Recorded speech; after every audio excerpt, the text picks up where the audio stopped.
Bonjour à tous, bienvenue. Donc aujourd'hui, on va voir les différents mixages SHO, HO et différentes palettes qu'on n'a pas l'habitude de voir. Donc on va voir ici où charger mon process icône qui s'appelle SHO, qui est dans la description de la vidéo. Donc si je mets en petit, il ressemble à ça. Donc c'est le même que j'avais publié il y a quelques années, mais il y a quelques modifs. Donc là, c'est le même, hein, vous le téléchargez, vous le chargez, ensuite dans PixInsight. Il ressemble à ça. Donc ici, on va travailler la partie création de l'image SHO. Palette étendue, c'est l'objet d'un autre tuto, donc on va pas travailler ça aujourd'hui. Et on va travailler couleur des étoiles, retrait du magenta. Donc vraiment le travail de la couleur de notre image, pas les détails en fait. Donc on va faire ça, donc on va imaginer qu'on a déjà fait les étapes comme ça avant, hein, ce qui a été fait. Donc là on est en présence de, de North America, donc fait en SHO, avec un objectif 150 mm macro, on verra un 8. Donc nos images sont comme ça, donc elles ont été empilées, retrait du bruit, retrait de gradient, mais il n'y en avait pas beaucoup. Augmentation des contrastes, détails, petites courbes, etc. Le passage en non linéaire. Donc là, elles sont prêtes à être mixées. Donc on les passe au mixeur. Donc en fait, à la base, euh, au début, je bricolais pas trop. Donc j'utilisais les formules de l'AIP. Donc certaines ressemblent à ça, donc il n'y en avait pas beaucoup, il me semble. Mais après, ensuite, j'ai pris des libertés. C'est là que PixInsight a une grande liberté. On peut essayer, revenir en arrière, rien n'est grave. Donc à la base, si vous ouvrez Pixelmatte, donc on va avec la petite croix ici, je le mets reset, mais ça, faut pas le faire. Je vous montre que si vous l'ouvrez, en fait, que vous allez chercher dans Process, ici, là, Pixel Matte, vous l'ouvrez sans avoir rien ouvert avant, il ressemble à ça. Donc je vais vous montrer donc comment on commence, hein, quand on a ça, qu'on ne sait pas faire le truc, comme moi j'ai commencé par exemple. Donc on charge nos trois images SHO, bien sûr, il faut les nommer SHO, ce sera plus simple pour la suite. Donc vous ouvrez Pixel Matte. Donc là, vous voyez que normalement on peut taper des lignes de calcul, voilà, ce qu'on veut. Mais en fait, si on regarde, on a RGB, GB. Donc en fait, on peut soit avoir une seule image, soit toucher trois canaux. Et là, la petite case Use Single RGBK expression, donc oui. Donc là, on n'a qu'une seule, donc single expression. Et si on décoche cette case, on a accès aux trois canaux. Et vous voyez qu'ici, ça passe de RGB à R. Voilà. Donc là, c'est ce qui nous intéresse. Donc on va vraiment travailler aux trois canaux de l'image. Donc lui dire ça c'est rouge, ça c'est vert, ça c'est bleu, ça c'est d'autres choses, c'est pas l'objet aujourd'hui. Après ici dans les options, generate output, donc c'est créer autre chose quoi, hein. On va pas rien faire. Et ici on va create new image. On peut image ID c'est le nommage, donc on peut le nommer SHO, hein, c'est le but. On touche pas à ça. Et ici dans color space, si on met same as target, ça veut dire les mêmes que les images cibles, bah, ils vont être monochromes. Donc on a beau mettre trois canaux, ce sera monochrome. Donc faut pas oublier de décocher ça. Et aussi dans color space, pour avoir accès à color space, bien sûr, il faut faire create new image. Et dans color space, on met RGB color. Voilà. Là, on est prêt à faire de la couleur avec Pixel Matte. Donc, et ici, donc vous mettez ce que vous voulez dans R, dans V, dans B, enfin dans G. Donc, vous pouvez mettre S, H, pardon, H, O.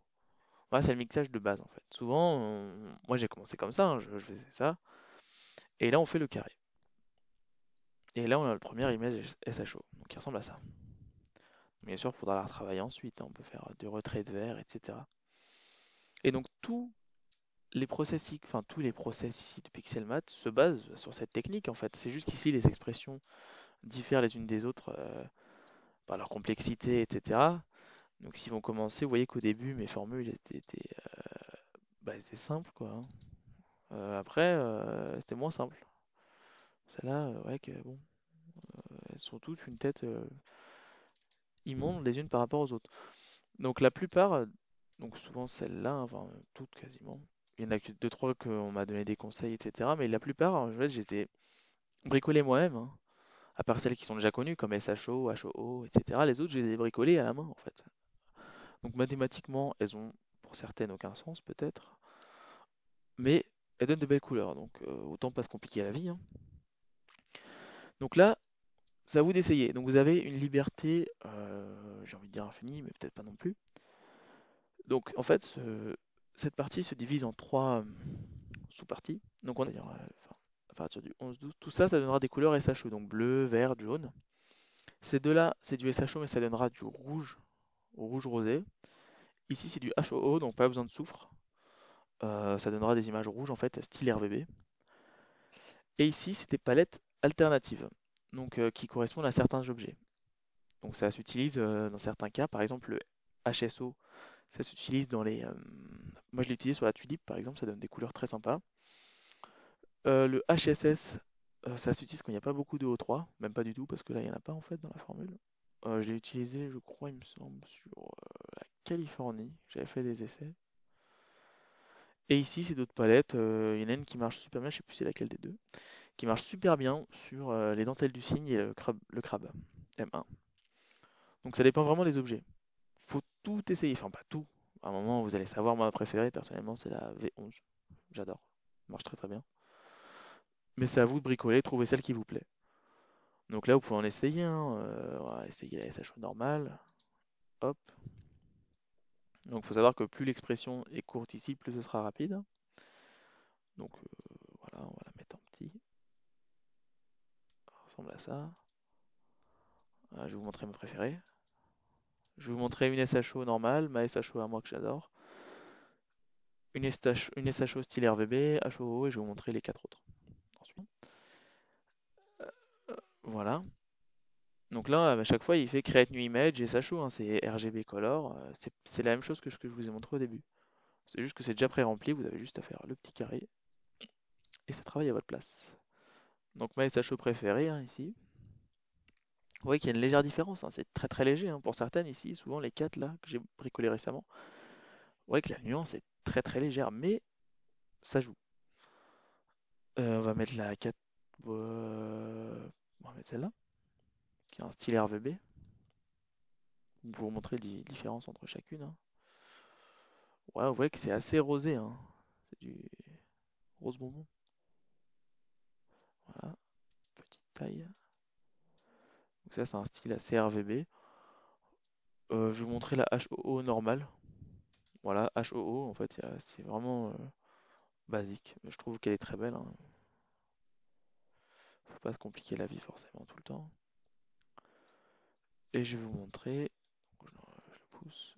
HSO, bah, je vais d'abord vous montrer celle-là et ensuite on verra les palettes alternatives. Voilà, donc ça c'est HOO normal, ça c'est un SHO style RVB, ma préférée, V11, et SHO brut. Donc l'image, on peut se dire, elle est verte, c'est dégueulasse. On peut, on a plein de possibilités en fait. On peut faire du retrait du vert. Moi, je le fais tout le temps, honnêtement. Je le fais pas à 100%, je le fais à 80%. Donc j'enlève 80% du green, du vert. J'applique. Donc ça s'applique, faut pas hésiter à appliquer, hein, parce que le vert, c'est souvent pas forcément esthétique. Voilà, donc ça, c'est la SHO brute. Ça, c'est ma SHO à moi. On peut l'appliquer là. Il n'y a pas beaucoup de vert souvent sur les images comme ça. Ça joue pas trop. Vous voyez qu'il n'y a pas une énorme différence entre les deux. Donc en vrai, ça dépend tout le temps des objets, hein. Faut essayer, quoi. Tant que vous n'êtes pas satisfait, vous essayez.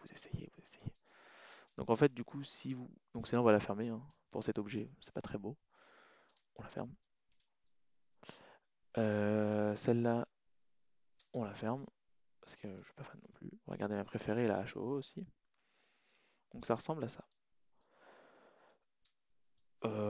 Donc ça, si vous continuez ça, vous aurez un style RVB. C'est très sympa, hein. Moi, j'aime bien le HO, mais ça m'embête de faire du style RVB, sachant que je peux faire du RVB en posant 3 fois moins. Donc, je fais pas souvent de HO, en fait. Je le fais sur des objets, les dentelles du cygne, le croissant. Je le fais quand il y a vraiment une grande différence entre le O3 et les couches V et B, en fait. Par exemple, sur Hooters 4 aussi, la nébuleuse de la chauve-souris. Voilà. Alors, on va la fermer, hein, on va faire du vrai SHO. je vais vous montrer les petites palettes alternatives. HSO par exemple. Vous voyez que c'est une tête, faut pas avoir peur au début, hein.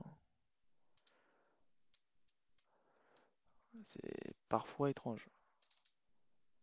HSS. Là, on commence à entrer dans l'hypnotique un peu là. C'est assez bizarre. Après voilà, il y a peut-être des objets où vous allez dire, oh, putain, c'est super beau, ça marche très bien. Et d'autres, ça vaut pas le coup d'essayer. Là vraiment, on entre dans les palettes daltoniennes, on va dire. Je suis daltonien, vous inquiétez pas. Donc des fois, ça m'arrive de sortir des images incroyablement colorées parce que je suis daltonien. Donc je demande souvent à mon père de vérifier quand même derrière moi. Voilà, donc là, on est au summum de la folie. C'est pour ça que ça s'adapte, on va dire, à 3-4 objets dans le ciel, quoi. Avec ça, c'est pas commun. Après, si vous aimez sortir du lot, pas de problème, hein. Pas de souci. Je vais appliquer un petit retrait du verre sur celle-là pour voir la tête qu'elle a différemment. Voilà, donc là, c'est vraiment. Puis après, quand moi j'ai deux images, imaginons que ces deux-là me plaisent, je fais la moyenne des deux. Avec Pixelmath, AVG, comme average, moyenne en anglais, et puis je moyenne les deux. Voilà. Bon, là, comme on est dans un tuto SHO, on va garder le SHO. Donc je ferme pas les alternatives. Mais voilà, faut essayer. Le traitement, pour moi, c'est du bricolage, hein. Je fais rarement tout le temps la même chose en traitement. Pas mal de bricoleur. Pareil, je vais mettre nos images sources en. Donc voilà, elles sont là. SHO. Donc là, rajout bleu, c'est une petite saturation des bleus. Deux, trois fois, j'ai eu de bons résultats en faisant ça. Elle est pas mal. Je vais l'appliquer là juste pour vous montrer ce que ça donne. C'est une petite saturation des bleus avec un petit peu de shift. C'est pas mal. Bon, ça, je vaut mieux le faire plutôt à la fin en fait. Après, ouais, il y a une petite différence sympa. Avant, enfin, ça c'est après, avant, après. Je préfère saturer à la fin, mais je l'ai mis là parce qu'une fois, ça m'a permis de sauver un traitement. Bon, moi, dès que j'ai un truc qui me plaît, je le sauvegarde. Donc à la fin, j'ai des process icônes ahurissants. Voilà. Donc là, on va faire un star mask pour corriger les étoiles. Parce que si on zoome, on voit qu'on a des étoiles pas très jolies, quoi. Ils ont pas une tête sympa. Bah, des étoiles et ça chaud, quoi. Donc là, ce que je fais, c'est que je fais un star mask. On pourrait s'amuser, donc j'ai dit dans d'autres tutos, on fait 4 star masks en modifiant la valeur ici, midtones. Là, comme c'est souvent les petites moyennes étoiles qui ont un problème, je mets à 50, comme ça, je mets le milieu. Je prends à peu près tout. Enfin, pas tout non plus, mais après, il peut y avoir des grosses étoiles. Donc là, on peut utiliser un script, le script game, qui permet de sélectionner la grosse étoile et de la corriger unique. Moi, il est à peu près comme ça. Même s'il est un peu magenta, on enlève le magenta après. Donc j'aurai pas de problème ensuite. Mais on peut s'amuser à corriger. Donc pour le script game ou les autres choses, je vous invite à regarder mes autres tutos. Donc là, pareil, hein, je l'ai juste ouvert, j'ai rien touché. Il ressemble à ça. 50, j'applique. Voilà, donc là, j'ai à peu près mes étoiles qui posent problème. On peut s'amuser à en faire d'autres et à les additionner, hein. Souvent, je fais ça et j'ai de bons résultats. J'applique le masque. Tac. Je le mets en petit pour pas qu'il me dérange. Vous voyez que si on zoome, hein, la nébuleuse est protégée, mais c'est nos étoiles petites, moyennes qui ont un problème, qui sont attaquées. Enfin, qui sont touchées en fait. Donc là, deux choix s'offrent à vous. Ici, rebalancement de la couleur des étoiles, il marche pour les images SHO, parce qu'en fait, on voit bien que dans sa formule, il y a le S qui apparaît. Et ici, c'est une formule que mon ami Mathieu Teki a trouvé lui-même en fait. Et il n'y a pas de S, donc en fait, ça corrige vos étoiles quand vous êtes en HOO. Donc je l'ai mis là. C'est utile quand vous avez que du HO, parce qu'il n'y a pas de S évidemment. Là, on a une image SHO. On va appliquer avec la correction SHO. Donc, c'est un peu de bricolage, des moyennes, des mixages. Ici, on ne fait pas create new image, parce que sinon, il va nous créer une nouvelle image avec. On aura juste nos étoiles qui seront sympas, mais la nébuleuse sera aussi affectée, comme il n'y a pas le masque, vu qu'ils nous ont créé une nouvelle. Et on va venir là faire replace target image. pour qu'à notre image existante ici, il nous applique ce traitement. Et comme elle a un masque, il va nous appliquer que à nos étoiles. Donc bien sûr, pour faire replace, ce sera replace sur l'image la dernière à laquelle on a cliqué, avant de cliquer sur le pixel mat. Donc bien sûr, il ne faut pas oublier de cliquer sur elle, sinon il y aura un problème. Ça ressemble à ça. La formule, donc j'ai rien touché, hein. Normalement vous l'ouvrez, vous avez juste à faire le triangle sur l'image. Et là, ça va corriger vos étoiles. Après, on peut aussi faire, il y en a qui font des images RVB en plus des SHO pour incruster ce RVB. Comme ça met vraiment les vraies étoiles du ciel. Je vais pas vous mentir que j'ai pas beaucoup de ciel clair, donc je préfère bricoler en fait, hein. Si je fais avant-après, vous voyez qu'on a des étoiles plus fines déjà, ça c'est pas grave, plus sympa en fait, plus naturel. Je vais vous montrer une zone sympa ici, ouais. C'est beaucoup plus naturel en fait. Même s'il reste un peu de magenta, hein, c'est pas grave. Donc là, on ferme. Euh, Parfois, il peut y arriver, si vous avez une couche qui merde un peu, d'avoir beaucoup trop de bleu dans vos étoiles. Donc il y a une formule Pixelmatte qui enlève le bleu. Donc ça, c'est une formule de Nicolas Kizilian m'a montré en fait. Donc pareil, replace target image et on applique. Donc ça corrige le bleu de nos étoiles. Mais là, j'ai pas eu de gros problèmes de bleu, donc ça n'a pas eu trop d'effet. Mais parfois, quand on a un bleu vraiment pas très beau, ça peut être utile. Euh, on enlève le star mask, on n'a plus besoin. Nos étoiles sont clean. On ferme, donc on voit qu'il se désactive d'ici. Et là, on va venir retirer le magenta. Donc on voit qu'il y en a pas mal, il y en a un petit peu là. Et donc pour ça, rien de plus simple, hein, c'est une méthode que j'ai appris au RCE. On inverse l'image. Donc tilde $t, en fait, $t, ça veut dire same target. Donc notre image. Donc là, replace target pour qu'il l'applique sur notre image active. Donc on applique, il nous inverse. Là, ce qui apparaîtra vert, en fait, c'est ce qui est notre magenta, en fait. On inverse toute la palette de couleurs. Donc comme le magenta apparaîtra vert ici, ben, on va retirer le vert, qui sera en fait notre magenta. C'est une technique vraiment maligne, hein. Franchement, super. Là, on l'applique à 100% parce que le magenta, on n'aime pas ça, donc on vire tout ce qu'on peut. Dommage qu'on puisse pas monter à 110%, mais bon. Donc on enlève le magenta. Si je zoome, hein. Après, si vous aimez les images psychédéliques comme ça, c'est très bien aussi, hein. Avant, après, on voit que le magenta, et sur cette étoile notamment, on voit qu'il y en avait bien, quoi. Pas mal. Et après, bah, on peut la laisser comme ça si on aime, ou on peut la réinverser avec tilda $t, donc same target, en replace. Donc là, on a pareil, rien à toucher, hein, on réinverse tout simplement.